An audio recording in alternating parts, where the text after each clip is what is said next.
Good morning students, मैं Mrs Ritu Dinesh आपका yes coaching classes की केमिस्ट्री क्लासेस में स्वागत करती हूँ। हम पढ़ रहे हैं 12th क्लास का D and F block element, जिसमें हम उसकी इलेक्ट्रॉनिक कॉन्फ़िगरेशन पढ़ चुके हैं, उसकी कुछ प्रॉपर्टीज पढ़ चुके हैं, जैसे वेरिएशन किसके अकॉर्डिंग एटॉमिक रेडियस हम पढ़ चुके हैं, पैरामैग्नेटिक डायमैग्नेटिक नेचर पढ़ चुके हैं, कलर फॉर्मेशन हम पढ़ चुके हैं और भी हम काफ़ी कुछ चीज़ें पढ़ चुके हैं। और आज का हमारा टॉपिक उसी से रिलेटेड है, उन्हीं प्रॉपर्टीज से रिलेटेड है। जो नेक्स्ट प्रॉपर्टी हमारी वो है इंटरस्टिशियल कंपाउंड। देखो, इंटरस्टिशियल कंपाउंड क्या होता है, जब ट्रांजिशन एलिमेंट्स होते हैं उनकी जब क्लोज पैकिंग होती है ना, जैसे एक यहाँ एक यहाँ एक यहाँ, तो बीच में कुछ स्पेस बच जाता है। That space is the interstitial space. उस स्पेस को हम क्या कहते हैं, इंटरस्टिशियल स्पेस। और उन कंपाउंड्स के उस क्लोज पैकिंग को और इम्प्रूव करने के लिए, जैसे उसकी हार्डनेस को इम्प्रूव करने के लिए, उसकी मैलेबिलिटी और डक्टिलिटी प्रॉपर्टी को कम करने के लिए, उसकी हीट एंड इलेक्ट्रिसिटी की कंडक्टिविटी को इंक्रीज करने के लिए, उस इंटरस्टिशियल स्पेस में कुछ छोटे छोटे एटम है वो फिट किए जाते हैं, ताकि वो और हार्डर हो सके, है ना, उसकी और ज़्यादा यूजफुल हो सके, उसकी जो लाइफ है वो और ज़्यादा हो सके। ये करने के लिए जब उसके अंदर कुछ स्मॉल एलिमेंट्स को फिट किया जाता है उस इंटरस्टिशियल स्पेस में, that is known as the interstitial compound. उसे हम क्या कहते हैं, इंटरस्टिशियल कंपाउंड। अगर एग्जाम्पल तो हम ले सकते हैं स्टील। स्टील क्या होता है, आयरन के 3 एलिमेंट होते हैं, ये ऐसे आपस में क्लोज पैक्ड होते हैं, जैसा आपके यहाँ पे बनाया गया है बोर्ड पर, एक ये एक ये एक ये। तो जब इनकी क्लोज पैकिंग हुई इन 3 आयरन के एलिमेंट्स की, तो बीच में देखो ये स्पेस बच गया, that space is the interstitial space. और अब इसकी हार्डनेस को और इम्प्रूव करने के लिए कार्बन को यहाँ पर फिट किया गया, क्योंकि स्पेस इतना है, इतना छोटा है कि इसके अंदर छोटे एलिमेंट फिट हो सकते हैं। तो हमने यहाँ पर किसको फिट कर दिया, कार्बन को फिट कर दिया। जैसे ही कार्बन को फिट किया, that is the Fe3C steel. ये क्या बन गया, स्टील। अब ये पहले से ज्यादा हार्डर है, पहले से ज्यादा गुड कंडक्टर है हीट और इलेक्ट्रिसिटी का, पहले से ज्यादा इसका मेल्टिंग और बॉइलिंग पॉइंट है। अब ये लेस मेलेबल और लेस डक्टाइल है। तो इन कंपाउंड को हम कहते हैं इंटरस्टिशियल कंपाउंड। तो क्या होगा, इन the interstitial space left between the close packing of the transition elements, कि जब ट्रांजिशन एलिमेंट्स की क्लोज पैकिंग की जाती है तो कुछ इंटरस्टिशियल स्पेस बच जाता है, in which some small elements जैसे carbon nitrogen can fit to form interstitial compound, जिसके अंदर कार्बन नाइट्रोजन जैसे छोटे एलिमेंट फिट हो सकते हैं। तो interstitial compound in the interstitial space left between the close packing of transition elements, some small elements carbon nitrogen etcetera can fit to form interstitial compound. क्यों किया जाता है ये, because they are good conductor of heat and electricity, they have high melting and boiling point, they are less malleable and the ductile. Example steel Fe3C। Fe3 का मतलब है कि 3 iron के एलिमेंट आपस में कैसे हैं, कंबाइन है, क्लोज पैक है। बट जब इनकी पैकिंग हुई तो इनके बीच में एक छोटा स्पेस बच गया, जिसके बीच में हमने कार्बन भर दिया और वो बन गया स्टील। बट अगर आपसे स्टेनलेस स्टील में पूछे तो stainless steel is made up of iron, carbon, chromium and निकल। तो ये थी ट्रांजिशन एलिमेंट्स की। अब डी ब्लॉक एलिमेंट्स की नेक्स्ट प्रॉपर्टी दो थी इंटरस्टिशियल कंपाउंड। अब इसकी जो नेक्स्ट प्रॉपर्टी है वो है अलोय। Yes, alloy. अलोय आपने पढ़ा हुआ भी है, अलोय आपने पढ़ा हुआ भी है। अलोय क्या होंगे, homogeneous mixture of solid and solid, या हम कहें homogeneous mixture of metal and non metal and metal and metal, कि जब मेटल और मेटल को या मेटल और नॉन मेटल को मिक्स किया जाता है तो जो मिक्सचर बनता है तो उसे हम कहते हैं अलोय। क्यों होता है, due to similar size, due to similar size of the transition elements. ये ट्रांजिशन एलिमेंट्स के सिमिलर साइज होने के कारण होता है कि एक दूसरे के अंदर हम क्या कर सकते हैं, फिट कर सकते हैं, एक दूसरे के साथ इनको कंबाइन कर सकते हैं। तो अगली कौन सी प्रॉपर्टी है, अलॉय फॉर्मेशन।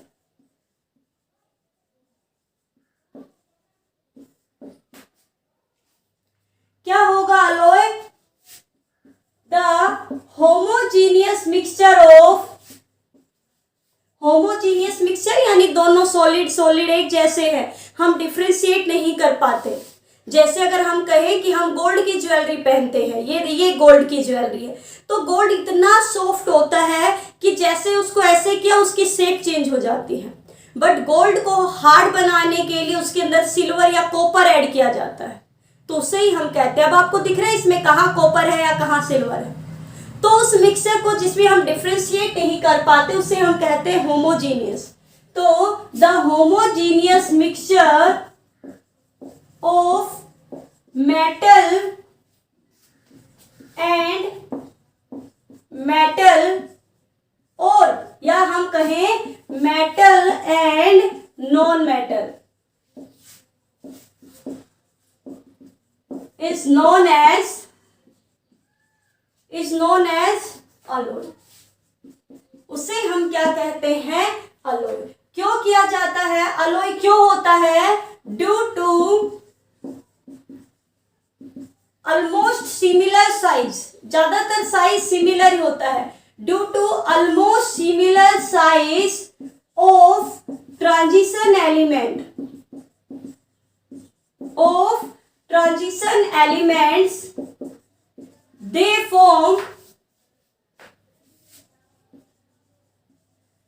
form alloy। इनके ऑलमोस्ट सिमिलर साइज के कारण ये क्या बनाते हैं, अलॉय। अलॉय से क्या होता है, by this we improve the, हम क्या क्या इंप्रूव कर सकते हैं, हार्डनेस, क्या क्या इंप्रूव कर सकते हैं भाई, इनके थ्रू हार्डनेस को इंक्रीज किया जा सकता है, कंडक्टिविटी को, मेल्टिंग एंड बॉइलिंग पॉइंट को, एंड देयर लाइफ। इसलिए किया जाता है। कौन कौन से अलॉय होते हैं, कैसे होता है, जैसे ये आपको देखना भी है कि कौन कौन से अलॉय से कौन कौन से एलिमेंट से कौन कौन से अलॉय बनते हैं। ये इसकी एक शॉर्ट ट्रिक बनाई हुई है। अगर आप देखोगे तो 10th क्लास में एक अलॉय नाम से एक टॉपिक है जिसकी मैंने सभी अलॉय को याद करने की शॉर्ट ट्रिक दी हुई है। तो अगर आपको याद करना है तो आप उस शॉर्ट ट्रिक से क्या कर सकते हो, याद कर सकते हो, है ना। तो कैसे करोगे, देखिए।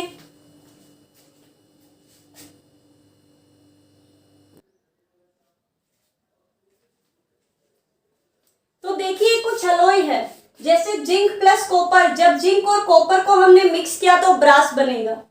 जब टिन और कॉपर को मिक्स करेंगे तो ब्रोंज बनेगा। या जब टिन 40% और कॉपर 60% है तो बेल मेटल। जो आपकी स्कूल की घंटी होती है ना, जो टन टन बजती है, आपकी छुट्टी हो जाती है, आपको पीरियड्स का पता चलता है, तो वो क्या होती है, बेल मेटल। वो किससे बनती है, टिन और कॉपर से बनती है। कॉपर जिंक और निकल से बनता है जर्मन सिल्वर। नाम है जर्मन सिल्वर बट इसमें सिल्वर नहीं है। टिन, लेड और टिन से बनता है फ्यूज वायर। जो हम फ्यूज बनाने के जो काम में लेते हैं वो क्या होता है, लेड और टिन। निकल, क्रोमियम और आयरन से बनता है नाइक्रोम। और एल्यूमिनियम प्लस मैग्नीशियम से बनता है मैग्नीलियम। अब इनको आप याद कैसे करोगे, इसकी शॉर्ट ट्रिक क्या है, तो आप 10th क्लास की वीडियो, आप इन्हीं वीडियो में यस कोचिंग के आप वीडियोस देखेंगे तो उसमें एक मैंने अलॉय फॉर्मेशन के नाम से एक वीडियो बनाई गई है जिसमें आपको ये सारी चीजें शॉर्ट ट्रिक से याद की गई है कि आप एक बार देखोगे आपको याद हो जाएगा। तो आप वहां जाकर इनको अच्छे से लर्न कर सकते हैं। तो चलिए, हमारा सेकेंड टॉपिक था अलॉय फॉर्मेशन। अब जो हमारा टॉपिक है, अगली जो प्रॉपर्टी है, लास्ट प्रॉपर्टी, वो है कैटालिटिक प्रॉपर्टी। कैटेलिटिक कैटेलिस्ट क्या होते हैं भाई? यस, कैटेलिटिक कैटेलिस्ट क्या होते हैं? जो हमारी रिएक्शन की स्पीड को बढ़ा देते हैं, जो एक्टिवेशन एनर्जी को कम कर देते हैं, उसे हम क्या कहते हैं? कैटेलिस्ट। तो ज्यादातर जो ट्रांजिशन एलिमेंट्स है they act as the catalyst. वो किसका काम करते हैं? कैटेलिस्ट का काम करते हैं। देखिए कैसे करते हैं।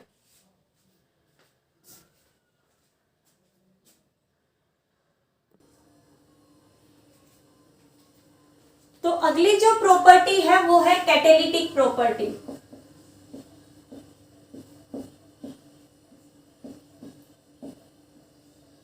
क्या होंगे? Transition elements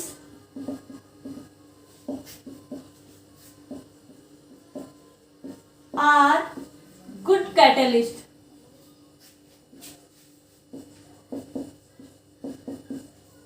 due to their, क्यों होते हैं? Due to their variable oxidation state. Second, एक तो ये है पहला कारण, और दूसरा क्या है? Transition elements are act as catalyst. क्या लिखोगे? Transition elements are act as catalyst due to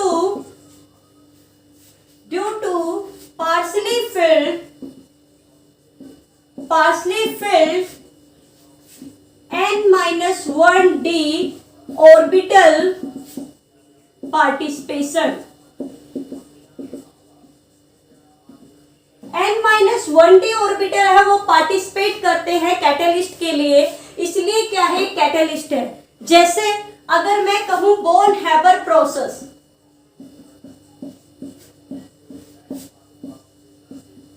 आपने पढ़ी भी होगी कि जब नाइट्रोजन और हाइड्रोजन कंबाइन होते हैं तो वो बनाते हैं अमोनिया, और इस रिएक्शन को जो फास्ट करने का काम करता है वो करता है आयरन।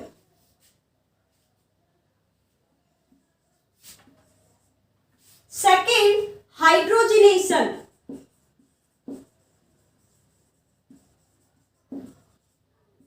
कैसे? कि अगर हम वनस्पति तेल से, ये है वनस्पति ऑयल,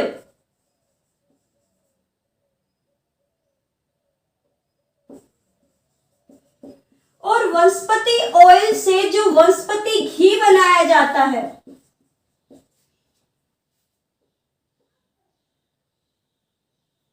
क्या बनाया जाता है? वनस्पति घी जो बनाया जाएगा ये हो गया वनस्पति घी। इसमें जो कैटलिस्ट का काम करता है वो मैंने आपको बताया था, आप याद कर सकते हो, प्लेटिनम, पैलेडियम, आयरन। तो इस जो डी ब्लॉक एलिमेंट्स हैं, इसके जो एलिमेंट्स है वो गुड कैटलिस्ट है। मींस वो क्या करते हैं? जैसे कोई रिएक्शन है जिसकी एक्टिवेशन होने के लिए उसे इतनी एनर्जी चाहिए, बट ये क्या करते हैं? इस एक्टिवेशन एनर्जी को, एक्टिवेशन एनर्जी मतलब जहां पर जाके कोई चीज एक्टिवेट होती है, काम करना शुरू कर देती है, उस एनर्जी को हम कहते हैं एक्टिवेशन एनर्जी। तो इस एक्टिवेशन एनर्जी को ये क्या कर देते हैं? कम कर देते हैं। तो जो रिएक्शन इस एनर्जी पर होनी चाहिए थी, अब वो और भी कम एनर्जी पर हो रही है। कम एनर्जी पर होगी तो फास्ट होगी, तो उसे हम कहते हैं कैटलिस्ट। तो जो डी ब्लॉक एलिमेंट्स है ये है गुड कैटलिस्ट। तो अब हमारा डी ब्लॉक एलिमेंट्स यहाँ कंप्लीट होता है। अब हम स्टार्ट करेंगे एफ ब्लॉक एलिमेंट, जो हम करेंगे कल से। तो तब तक के लिए आपको डी ब्लॉक एलिमेंट की दो या तीन जितनी भी वीडियो हो गई आप उसको फर्स्ट से देखोगे और आप उसको अच्छे से लर्न करोगे, क्योंकि काफी इंपॉर्टेंट चैप्टर है। तो चलिए अब मिलेंगे नेक्स्ट वीडियो में नेक्स्ट क्लास के साथ। Thank you.